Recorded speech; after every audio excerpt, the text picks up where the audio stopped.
أنا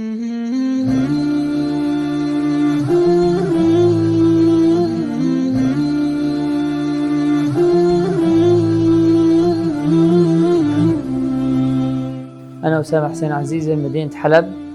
درست حتى الصف التاسع. ثم صارت الأحداث بسبب القصف وانقطاع الدراسة اضطررنا للتهجير إلى تركيا. دخلت عام 2015، كان عمري تقريبا 17 سنة. انقطعنا عن الدراسة بسبب العمل سنتين، بعدين قلت إنه لازم أكمل الدراسة، فالتحقت بحثت عن طريق الإنترنت، التحقت في دورة الإمام شافعي للقرآن. كنت أحفظ القرآن عن طريق على الموبايل وأنا على الماكينة، أتسمع وراجع في البيت، وأروح يوم السبت والأحد أسمع للأساتذة.